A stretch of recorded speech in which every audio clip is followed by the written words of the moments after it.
ang Supreme Court and Bank din ay inapprove na ang rules on extradition proceedings.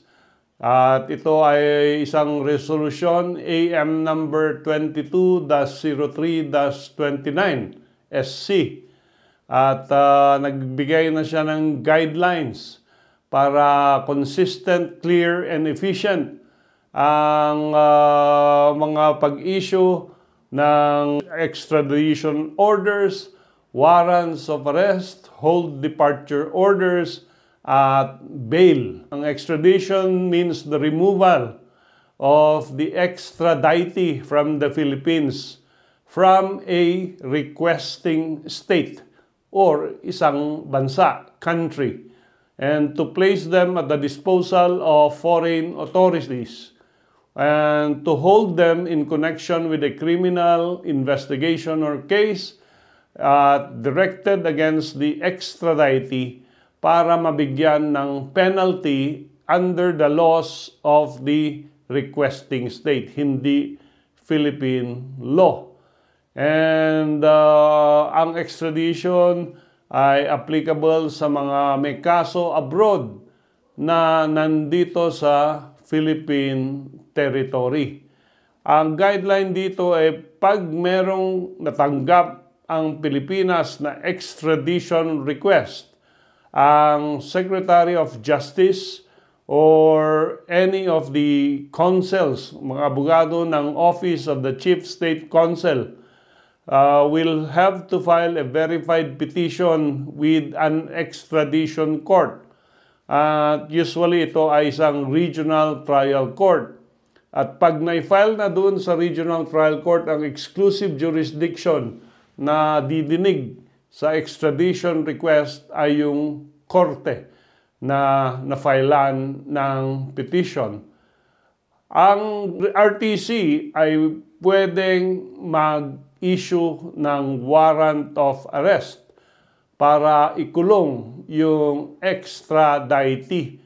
And syempre, i-review rin yan ng korte kung it is sufficient in form and substance, it complies with the law, and there is really an extradition treaty. And of course, if there is probable cause that the person named in the same case is the one identified in the warrant of arrest. After that, mag-i-issue ang warrant of arrest, yung extradition court, at huhuliin yung extraditee. At ang NBI ay naatasan na i-implement nito at doon din siya makukulong sa NBI detention facility.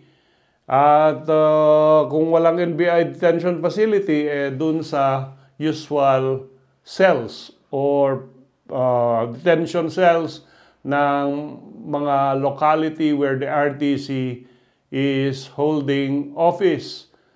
Pagka-issue ng warrant of arrest, mag-i-issue na ngayon ng hold departure order para hindi umalis yung extraditee. The judge will have to hear the case immediately.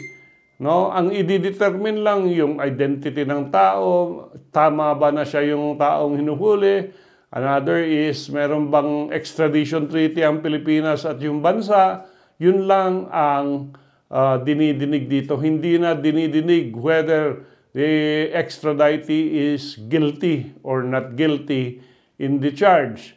Ang period dito for the extradition court to follow is only 90 days. Kailangan within 90 days, i-grant niya or tapusin niya yung hearing, and after that, dadalhin na ng korte or through the Philippine National Police yung extraditee to the requesting state para i-surrender doon. Of course, ang isang option dito kung mag-surrender mismo yung extraditee sa NBI at sabihin niyang, ako yon, dalhin niyo na ako doon sa requesting state.